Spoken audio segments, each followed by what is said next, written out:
Hello friend, आज हम discuss करने वाले हैं density of an ideal gas के बारे में। तो इसका डेंसिटी हमको कितना प्रूफ करना है, D = PM/RT। इसका डेंसिटी इतना होता है, ये हमको प्रूफ करना है।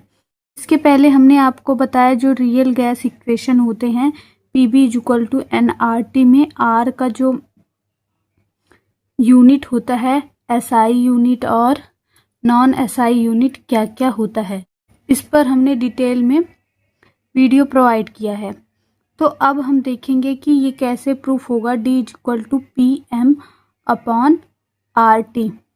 तो ये प्रूफ होगा किससे, जनरल गैस इक्वेशन से, जो क्या था PV = nRT। इसका भी हमने डेरिवेशन करा रखा है कि ये कैसे प्रूफ होगा। तो जनरल गैस इक्वेशन होता है PV = nRT, ये आपको पता है। यहाँ पे n क्या है, मोल है, n मोल है, P प्रेशर है, V वॉल्यूम है, T क्या है, टेम्परेचर है, R जो है जनरल गैस कांस्टेंट है। ठीक, तो n जो है अगर आपको पता होगा तो n मोल है, तो मोल = होता है मास ऑफ गैस। यहाँ पे गैस की बात हो रही है तो गैस का ही देखा जाएगा, मास of gas upon molar mass, mass of gas upon molar mass, जिसको हम इंडिकेट करते हैं मास ऑफ गैस को स्मॉल m से और मोलर मास को कैपिटल M से। तो n की वैल्यू हम इस इक्वेशन में ये पुट कर देंगे, small m upon capital M। तो हमने रख दिया small m upon capital M RT PV = अब क्या करना है, आपको यहाँ पे D लेके आना है, डेंसिटी ही तो आपको प्रूफ करना है, तो D लेके आना है। तो D मतलब डेंसिटी = क्या होता है, मास अपॉन वॉल्यूम। ये तो आपको पता होगा कि डेंसिटी = होता है मास अपॉन वॉल्यूम। तो यहाँ पे देखिए मास तो है, M तो है, V यहाँ पे है, तो हम क्या करेंगे, इस वाले M को यहाँ लेके चले जाएंगे और V को यहाँ लेके चले आएंगे। तो ये क्या हो गया, PM = small m upon VRT। ठीक, अब इसकी जगह पे हम D लिख सकते हैं क्योंकि ये डेंसिटी के बराबर होता है, तो इसकी जगह पे हम D लिख सकते हैं। तो लिख दीजिए PM = DRT।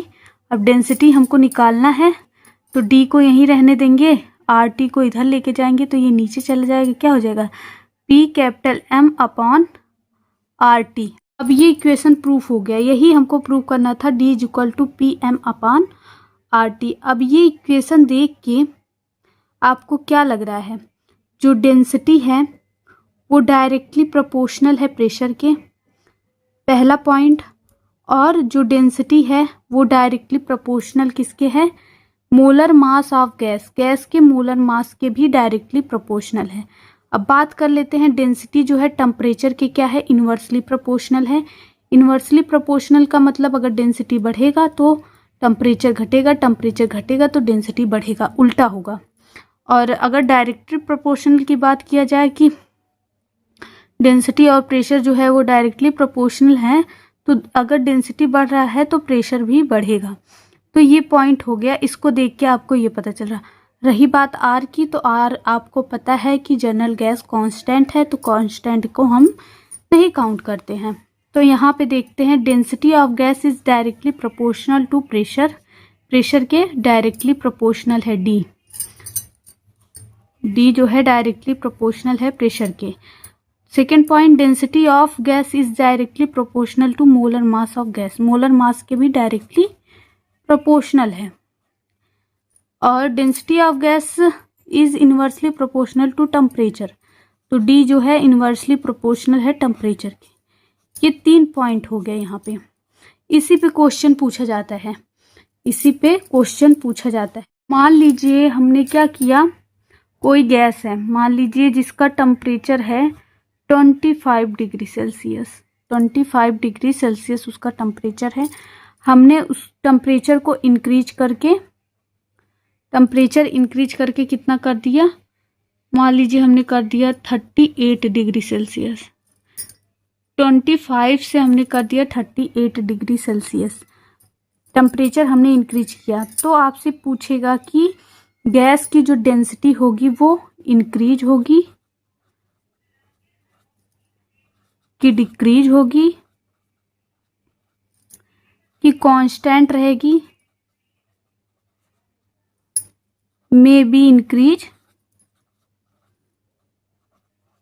आर डिक्रीज, ये हो जाएगा क्वेश्चन। तो आपको पता है जो डेंसिटी है वो इन्वर्सली प्रोपोर्शनल है। इन्वर्सली प्रोपोर्शनल का मतलब एक बढ़ेगा तो दूसरा क्या होगा, घटेगा।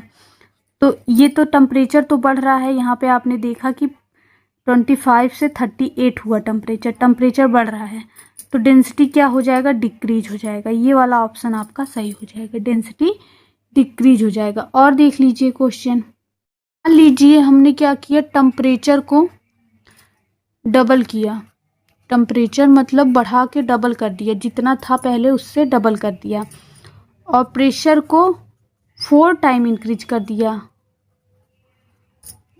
टेम्परेचर को डबल कर दिया और प्रेशर को भी 4 टाइम इंक्रीज कर दिया, जितना है उससे 4 गुना कर दिया, उससे 4 गुना कर दिया। तो डेंसिटी पूछेगा कि कितना, मतलब डबल होगा कि हाफ हो जाएगा, कि मतलब कुछ भी पूछ लेगा आपसे।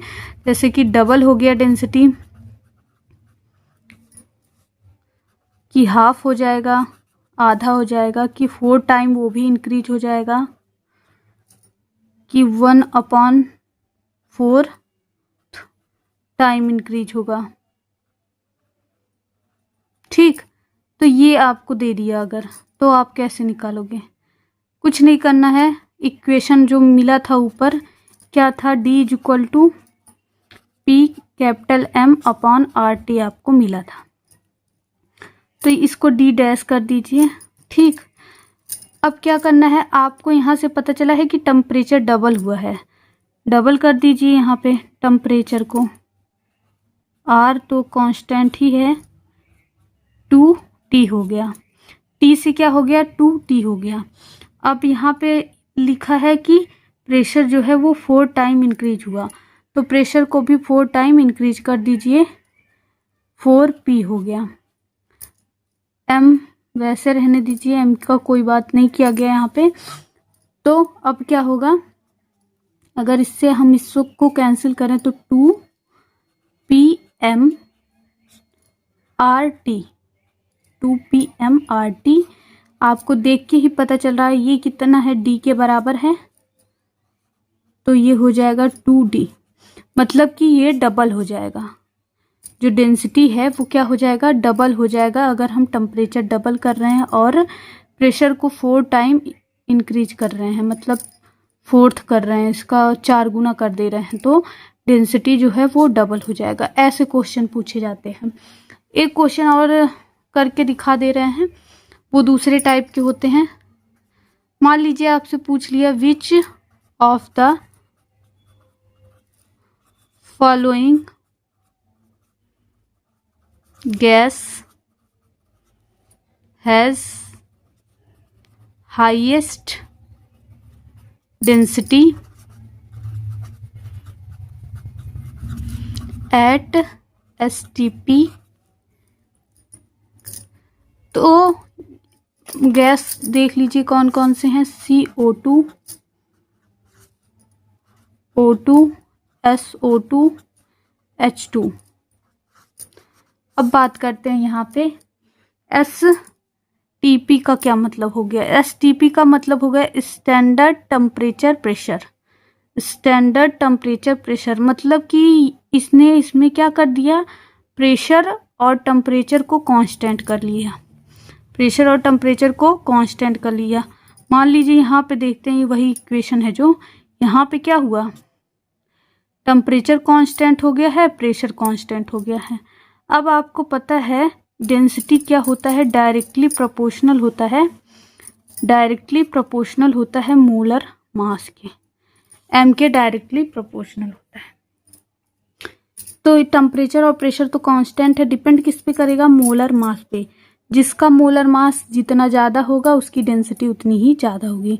अब इसका मोलर मास कैसे निकालते हैं, ये देख लीजिए, कार्बन का होता है 12 प्लस ऑक्सीजन का होता है 16 और 2 ऑक्सीजन लगे हैं 32 हो जाएगा। इसको जब हम ऐड करेंगे तो ये हो जाएगा 44।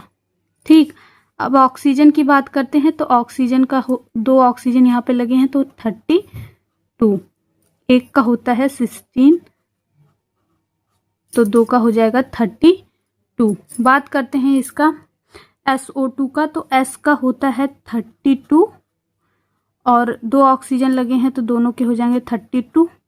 ऐड करेंगे इसको तो ये हो जाएगा 64 हो जाएगा।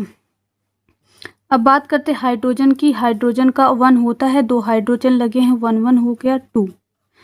तो सबसे ज़्यादा बात करेंगे किसका मोलर मास है, इसका।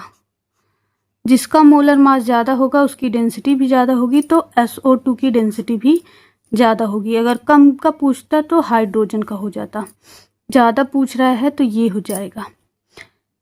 आई होप आपको समझ में आया होगा। इस टाइप के क्वेश्चन पूछे जाते हैं। तो वीडियो अच्छी लगी हो तो लाइक करिए, चैनल पर नए हैं तो चैनल को सब्सक्राइब कर लीजिए। Thank you for watching this video. अगर आप स्क्रीनशॉट लेना चाहते हैं तो ले सकते हैं।